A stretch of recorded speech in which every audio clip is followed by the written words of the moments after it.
We're here at Bowl Expo, and we got a special guest, Bill, and I'll let you do it. Okay. We were there last night under the stars and the half moon right there on Virginia Street, and we watched probably the toughest night of bowling in the history of bowling, and we have three-time Women's U.S. Open champion Kelly Kulick. 2012. 2012, 2010, and 2003. Three. Yeah. We're not that old. No, well, you know, we had a lapse where the Women's Open wasn't being held, so right. Blame them, not me. Or you would have had 4 or 5 by now. I hope so, yeah. You've been right up there with Petey. Yeah, I'm trying to catch him. Fantastic. It was congratulations. It was a great tournament. You bowled great the whole week. Yes, thank you very much. You know, the stadium, the pattern was very similar last year. I was able to play my A game all week long. It was proven on the lanes, and the equipment that was available to me allowed me to score very, very high, and just gave me the opportunity to get to the show and see what it was going to be like bowling in the sand. Yeah, because we were there when you shot the 299 during qualifying, and it was like a 500 pin lead after after all the match play, and we're hoping, well, I mean, we can't play favorites, but you're here, is that we didn't see another Lucy Sandlin back-to-back like that. Yeah, it was. Last year, I really bowled phenomenal all week long again in that center, and then to go in the stadium and just not have a good feel and not feel comfortable really played havoc on me all year long, and I willed myself to not let it happen again, and that's what led me to winning last night.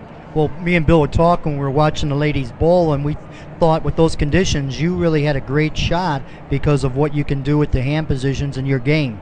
I think that gave you a little advantage, wouldn't you think so? It did. You know, I grew up with the mentality of that you have to adapt anytime you can with your hand, with your eyes, just making a small tweak within your physical game. So I knew going in something has to change, and I basically shot my 3-pin all night long. That was my goal and my plan. Yeah, and you're using plastic. We all did. All the girls started to use resin early on, and as the lanes just drastically changed and got so dry, there really was no other choice. I mean, it would have been a house ball or a bocce ball if we could have thrown it, but a plastic ball was our best option. Yeah, because rubber wasn't out there anymore. No. But we saw when you were on lanes 3 and 4, the practice pair, Jason Couch brought out a yellow-orange ball, and it's like, oh, this will fix it up. And you pick 3 pins off the left?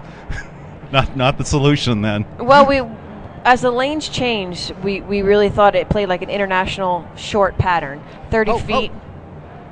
30 feet short international pattern. So we were trying to play the gutter, but what we thought was oil was just dust, and there was no possible way of doing that. Yeah. So we had to think outside the box. Yeah, that's why I thought, well, why aren't they playing it like a cheetah and playing right up the gutter? We tried. But yeah, we tried, and if the other girls couldn't do it with their rev rate and their tilt, there was no chance I could do it. Yeah. So, but you found a way through. Probably the last tournament you'll ever win when you go 5-8-10, yeah. 5-7. No, I knew there was definitely a chance for that happening. I thought someone was going to leave the 5-7-10, and I was grateful it wasn't me. So the fact that I had 3 opens and 2 of them were little baby splits, that's okay for me. I struck when I needed to, and Missy bowled a great match. Yeah. It really could have went either way because she made quality shots and she just had some bad breaks herself. Yeah, back-to-back 8-10s, and then basically finds the shot in the 10th frame. Yeah, I will credit this. She started when she saw where I was playing. She kind of migrated into that area, and she has a little trick with her hand that allows her ball to actually tilt in the back. So there was a back thought in my head saying, "Uh-oh, this could be trouble." But I just kept telling myself after each frame, "Okay, 6 good shots, 4 good shots, 2 good shots, and whatever happened, happened." And I listened a lot to Jason Couch. When I 5-7'd in the 9th frame, he goes, "Just get 1." I didn't even contemplate shooting the spare. I was like, "All right, I'm just going to get 1," because he knows better than I do. Yeah, because the count was critical at that point. Yes. Where once you got up in the 10th frame, you needed 9. Yeah. And to force her to, strike out to tie. And since no one had had a turkey the whole night, yeah, though, betting was good. Ken was ready to up the ante to $3 million for a 300 game. I said $10 million. I said if anyone shoots 300 on this, they deserve $10 million. But it was possible. I mean, you could get, it's not going to be in the pocket anywhere near the head pin. Pins were a little lively. It could have happened. There was a possibility. There's always a possibility in anything you do. I think the guys probably would have scored a little bit better just because they could have thrown it harder. and scattered more pins. Sean Resch, I'm sure, Tommy Jones, Bill O'Neill, all those guys that throw it much more firmer than I do, they probably had a better chance of catching a turkey or a four-bagger. But they would have been lofting it a little bit further down the lane. Yeah, I wanted my legs underneath me. The approaches were a little slippery, and I was strong all night long through that game, and I didn't miss the pocket, and that's all I could ask for. Now, we had a little Pete Weber moment, and I thought that was a little disrespecting yourself, or really the tournament, with some of the stuff toward the end, people saying a little stuff when you're getting ready to bowl, and I really thought that was really out of place, and I felt really kind of embarrassed sitting in the stands when that happened. I honestly didn't read into it. I heard the noise and I stopped. I prepared my routine just like I would do any other time. And when I struck, I just kind of pointed my finger to acknowledge, like saying thank you. I didn't make any rude comment. There was no facial expression. There was no vulgar expression. It was just like, hey, thank you. You pointed a finger, not the finger. finger. Right. Not the finger. Now, you're here because of Dick Ritger camps, and you are a coach. Yes, I'm here to talk about that program. I've been a certified coach since 1995.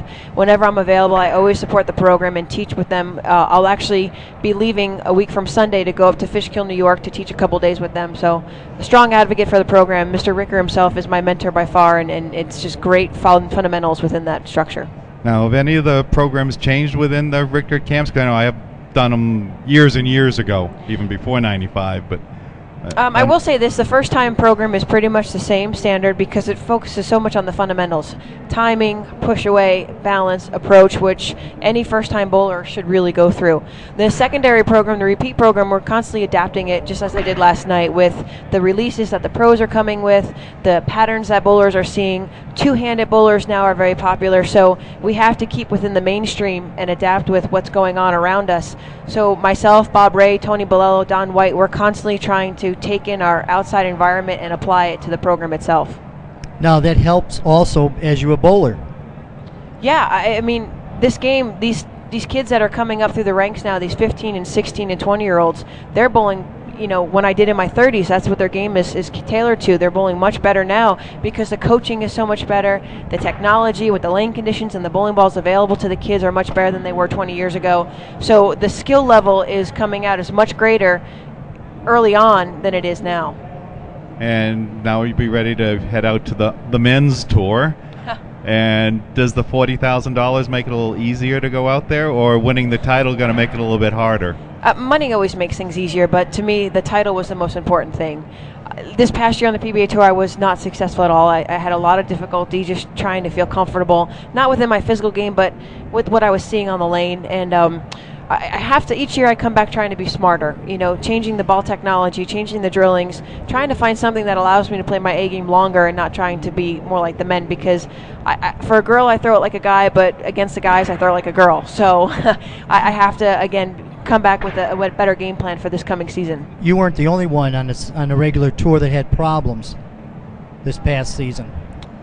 Usually when you have so many tournaments in one house, if you don't line up for whatever reason, they don't score. Yeah, the World Series of Bowling definitely, if you have a great week, it's wonderful, like Sean Rash did this past season. Mm-hmm. If you have a bad week, then it's half your season in 1 week. It's really, it can play a vital role or a really detrimental role in what you're doing to make a living.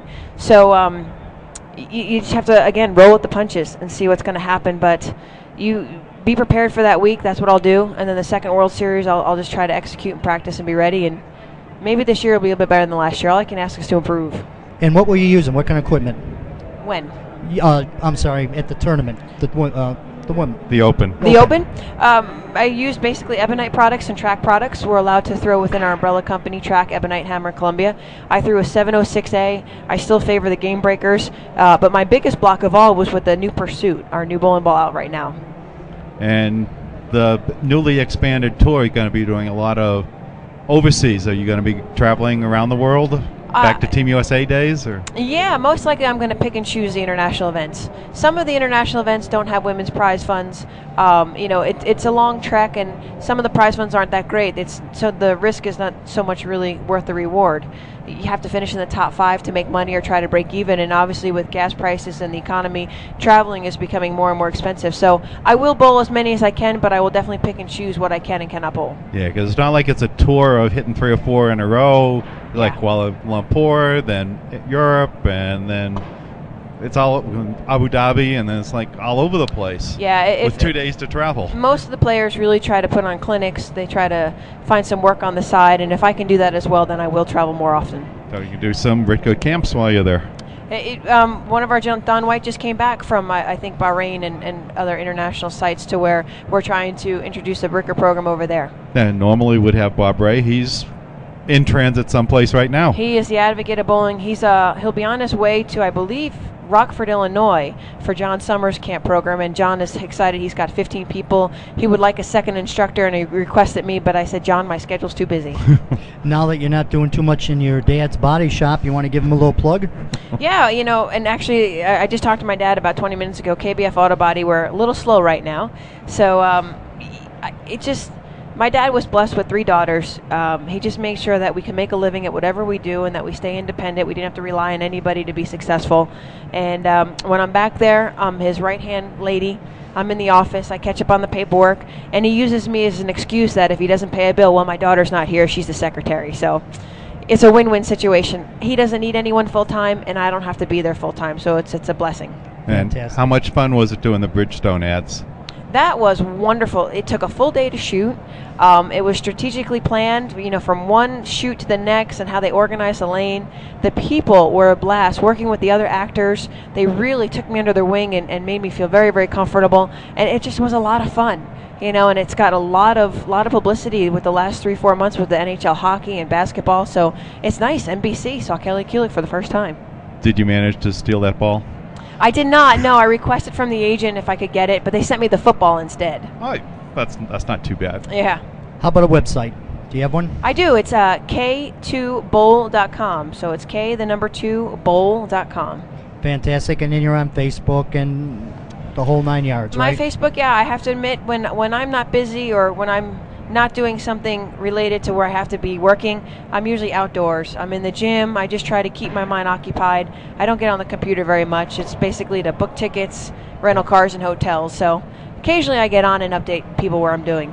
And I want to thank you and appreciate you always coming on the show, on our radio show, pretty much any time we request it, as long as you're in the United States. You're not out, last time you wanted me, I was Right. in Singapore, so that didn't work out, but I do.